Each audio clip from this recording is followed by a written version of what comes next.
Rebonjour à toutes et à tous. Que se passe-t-il au Soudan? C'est une question que plusieurs d'entre vous m'avaient posée sur les réseaux sociaux depuis quelques jours. Et je voudrais donner une courte réponse à cette question. Que se passe-t-il au Soudan? Que faut-il penser de ce qui se passe au Soudan? Vous êtes plusieurs centaines et maintenant plusieurs milliers de mes amis sur les réseaux sociaux à m'avoir adressé cette question. Vous savez, on doit toujours prendre le temps de se documenter, on doit toujours prendre le temps d'analyser avant de commencer à suggérer effectivement des hypothèses. À la question « Que se passe-t-il au Soudan ?», eh bien, voici des hypothèses que je voudrais mettre à votre disposition. Alors, première hypothèse, que se passe-t-il au Soudan? On pourrait dire, il se passe au Soudan ce qui se passe dans n'importe quel pays et qui peut se passer à tout moment, c'est qu'il y a un désaccord entre les membres de la classe politique soudanaise. Bien sûr, le Soudan dont nous parlons, c'est le Soudan du Nord, puisque précédemment, vous devez le savoir, il y avait un Soudan beaucoup plus grand qui intégrait l'actuel Soudan du Nord, appelé Soudan, et l'actuel Soudan du Sud, appelé Sud-Soudan. Alors, nous sommes à l'intérieur du Soudan du Nord. Et à l'intérieur de ce Soudan du Nord, il y a une mésentente au sein de la classe politique. Essayons de comprendre la nature de cette mésentente au sein de la classe politique soudanaise. En quoi consiste-t-elle? Il y a trois courants politiques qui s'affrontent au Soudan. Il y a le courant, on va dire, islamiste, celui qui veut que le Soudan soit dirigé conformément tout simplement à la loi islamique, à la charia. Il y a le courant, on va dire, militariste patriotique. Le courant militariste patriotique. Et le courant militariste patriotique est en partie inspiré de l'ancienne histoire socialiste du Soudan. Parce qu'il faut savoir que le Soudan a pendant longtemps, notamment sous le général Gafar El-Nimeri, il a été dirigé par une élite militaire qui avait été formée et imbibée de l'idéologie marxiste-léniniste. D'une certaine façon, le général Burhan est héritier de cette tradition militariste et patriotique au Soudan. Et puis, il y a un troisième courant que j'ai identifié au sein de la classe politique soudanaise. On va appeler ce courant-là le courant démocratique. Le courant démocratique qui est un courant profondément pro-occidental. C'est un courant qui est attisé, soutenu. C'est un courant qui est idéologiquement nourri par la fameuse idéologie du même, dont je vous ai parlé tout à l'heure, l'idéologie occidentale de la démocratie et des droits de l'homme à la manière de Washington, de Londres, de Paris, bref, à la manière occidentale. Voilà les trois forces politiques qui sont en présence. Analysons encore davantage. Nous sommes au Soudan du Nord. Comment se comporte chacune des forces politiques que je viens d'identifier?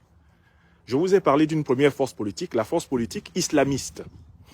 La force politique islamiste, elle est appuyée par les deux grands pôles de l'islam politique du Moyen-Orient, que sont le pôle, on va dire, sunnite, wahhabite, et le pôle chiite, pro-iranien, pro-syrien. Donc, les islamistes soudanais, eux-mêmes, sont divisés en deux blocs.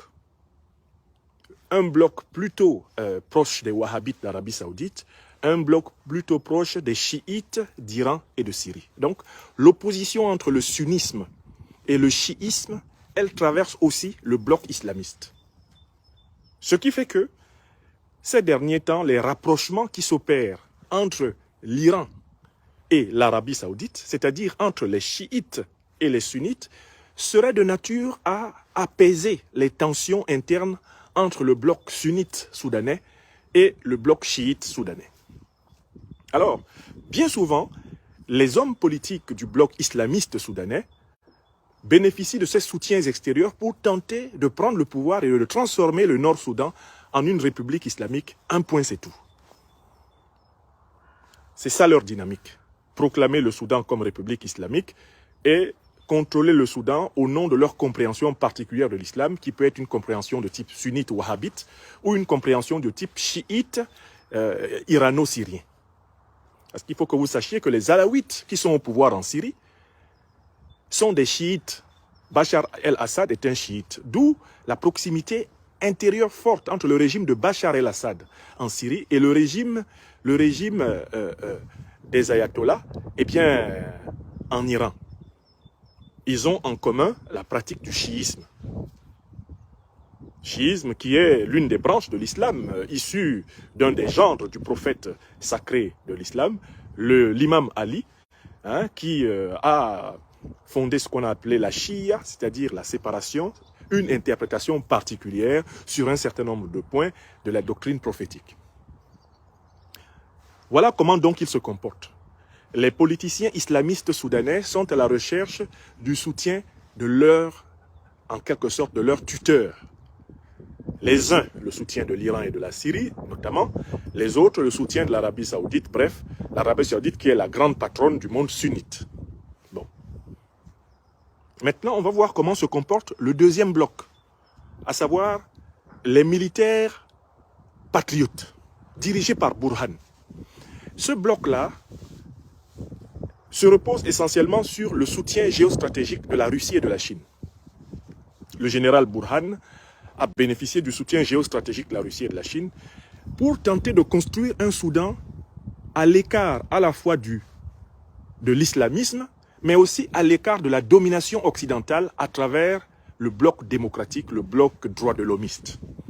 Burhan est un patriote militaire. Il est pour l'unité soudanaise, il est pour l'indépendance soudanaise, il est pour la souveraineté soudanaise et il veut faire du Soudan une puissance nucléaire. C'est important que vous le sachiez. L'un des projets auxquels tient Burhan, c'est la construction, grâce à la coopération avec la Russie, de centrales nucléaires permettant au Soudan de devenir à très court terme l'une des premières puissances nucléaires africaines. C'est un patriote militariste soudanais. Héritier, dans certains accents, de l'idéologie marxiste-léniniste, héritier, dans un certain sens, de l'idéologie panafricaniste de Nasser et de Kadhafi, et puis doué d'un certain sens tactique, le général Burhan, qui lui vaut le soutien de la Russie.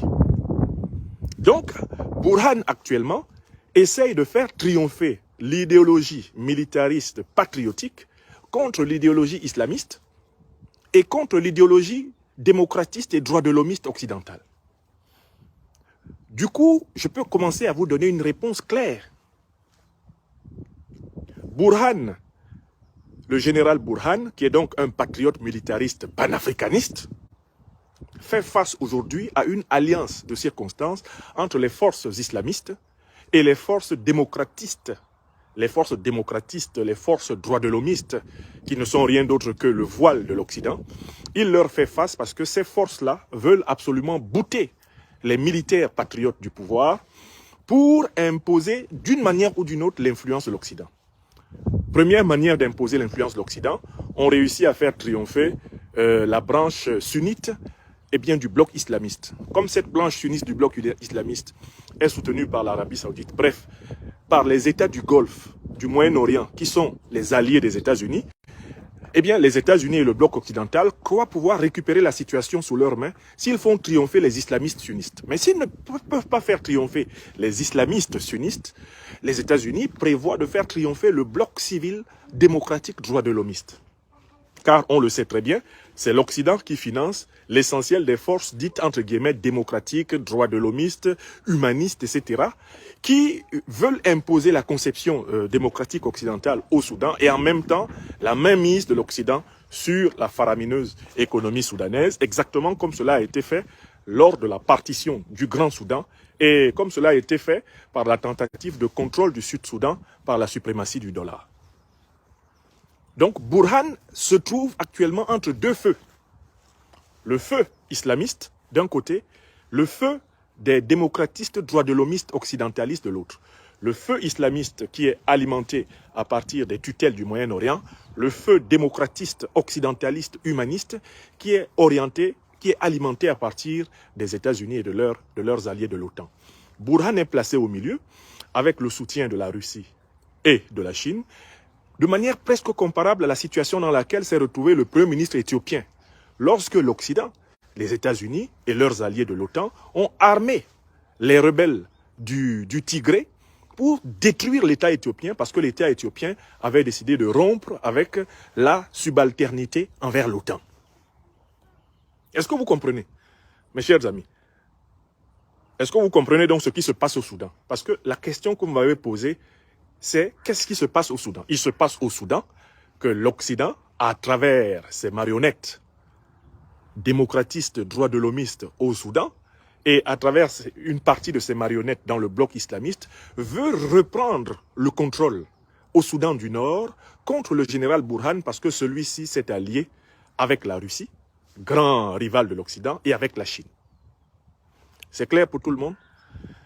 Alors, à l'intérieur de l'armée, l'Occident a soutenu un rival qui instrumentalise une partie de la garde nationale soudanaise contre le pouvoir du général Burhan. Et donc ce schisme entre les forces pro-occidentales et les forces nationalistes patriotiques se traduit par le duel entre l'armée classique et les supplétifs de l'armée contrôlés par un homme de paille, un militaire qui est un homme de paille de l'Occident, celui qui aujourd'hui dresse ses troupes face à celle du général Burhan et menaçant donc le Soudan du Nord d'une nouvelle guerre civile. Mes chers amis, est-ce que c'est donc clair pour tout le monde? Si vous voulez comprendre ce qui se passe au nord du Soudan, essayez de comprendre qui a organisé la division entre le nord et le sud. Ce sont les mêmes qui organisent maintenant la division entre le bloc de Burhan, le bloc islamiste et le bloc démocratiste droit de l'homiste. Ce sont les mêmes. Ceux qui ont divisé, qui ont partitionné le Soudan, en Soudan du Nord et en Soudan du Sud, sont aujourd'hui à l'œuvre, à l'intérieur du Soudan du Nord pour le partitionner. Parce que malgré cette partition entre le Soudan du Nord et le Soudan du Sud, ils n'ont toujours pas le contrôle total, ni du Soudan du Sud, ni du Soudan du Nord. Ils ont donc besoin de fomenter à l'intérieur du Soudan du Sud, comme du Soudan du Nord, de nouvelles divisions, leur permettant malgré tout de placer leurs pions. Alors, bien sûr, le détonateur pour l'Occident de cette intrusion nouvelle au Soudan du Nord, c'est le fait que le général Burhan veuille doter son pays de la puissance nucléaire. Pour les Occidentaux, c'est la ligne rouge. Un pays africain qui veut avoir la puissance nucléaire doit être détruit. Un pays africain qui veut imposer une monnaie unique africaine continentale doit être détruit. Vous avez vu comment la Libye a été traitée? C'est de la même façon qu'a été traitée la Syrie, qu'a été traité l'Irak. Chaque fois qu'un pays de ce qu'on a appelé pendant longtemps le tiers-monde, alors que c'était la majorité de la planète, chaque fois qu'un tel pays veut accéder à la puissance suprême, tactique, stratégique, à la puissance militaire suprême qui est la détention du feu nucléaire, on organise des divisions en interne, on organise une guerre, on trouve des prétextes pour détruire complètement ce pays afin de continuer à imposer l'impérium occidental. Voilà ce que vous devez comprendre. Alors, rétrospectivement, ça nous permet de savoir à quoi s'en tenir. Il faut très sérieusement se méfier de ceux qui, derrière l'idéologie démocratique, derrière l'idéologie des droits de l'homme, sont en fait au service des tactiques et des stratégies de morcellement de l'Afrique par l'Occident. Le diviser pour mieux régner de l'Occident contre l'Afrique est vieux de plusieurs siècles.